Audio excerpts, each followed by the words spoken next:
90 రోజుల కోర్సు పూర్తి చేస్తే చాలు 100% ప్లేస్మెంట్ సపోర్ట్ తో సాఫ్ట్వేర్ జాబ్ మీ సొంతం. వెంటనే కోడ్ జ్ఞాన్ డెస్టినేషన్ ని సంప్రదించండి.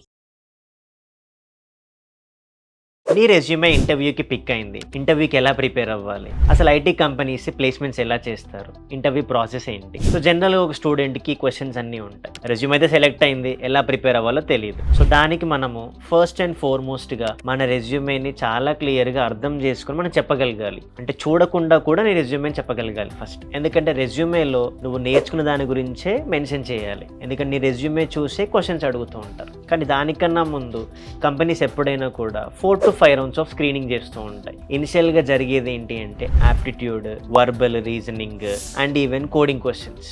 చాలా కంపెనీస్ ఫస్ట్ రౌండ్ ఎందుకు ప్రిఫర్ చేసుకుంటాయి ఆన్లైన్? ఎందుకంటే మాస్ హైరింగ్ జరుగుతున్నప్పుడు, చాలామంది అప్లై చేస్తున్నప్పుడు ఇనిషియల్ ఎలిమినేషన్ కంపెనీస్కి ఈజీ అవ్వడానికి. అది కాలేజ్లో జరిగిన, బయట ఆఫ్ క్యాంపస్ జరిగినా కూడా ఆన్లైన్ ఎందుకు చేస్తూ ఉంటారు?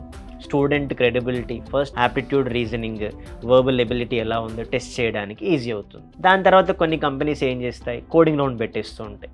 ఒక 2 hours కానీ 1 hour కానీ కొన్ని క్వశ్చన్స్ ఇచ్చేసి ఆ ప్రాబ్లమ్ని స్టూడెంట్ ఎలా సాల్వ్ చేయగలుగుతున్నాడు. చాలా companies, TCS, Wipro, Infosys, Capgemini, Cognizant, ఏ కంపెనీస్ అయినా కూడా, ఈవెన్ కోడ్9లో వచ్చిన కంపెనీస్ అయినా కూడా కోడింగ్ రౌండ్లో బేసిక్గా స్టూడెంట్ యొక్క ప్రాబ్లమ్ సాల్వింగ్ ఎబిలిటీ టెస్ట్ చేస్తాయి.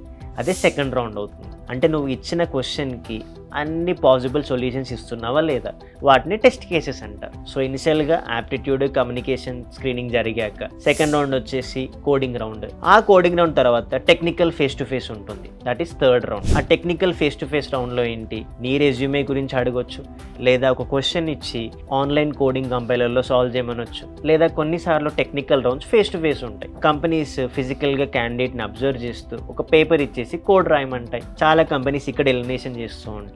దాని తర్వాత ఫైనల్ HR రౌండ్ డిస్కషన్ లేదా CEO రౌండ్ అంటారు.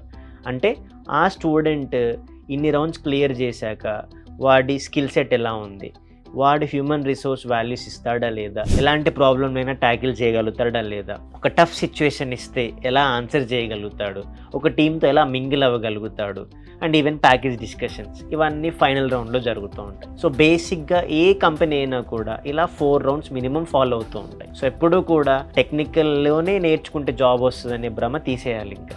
ఎందుకంటే యాప్టిట్యూడ్, కమ్యూనికేషన్ కూడా చాలా ఇంపార్టెంట్. సో ఇదే హైరింగ్ ప్రాసెస్ చాలా కంపెనీస్, ఇంకా ప్రొడక్ట్ బేస్డ్ కంపెనీస్లోకి వెళ్ళినప్పుడు DSA ప్యాటర్న్స్ ఇన్వాల్వ్ అయ్యేలా కోడింగ్ రౌండ్స్ ఉంటాయి.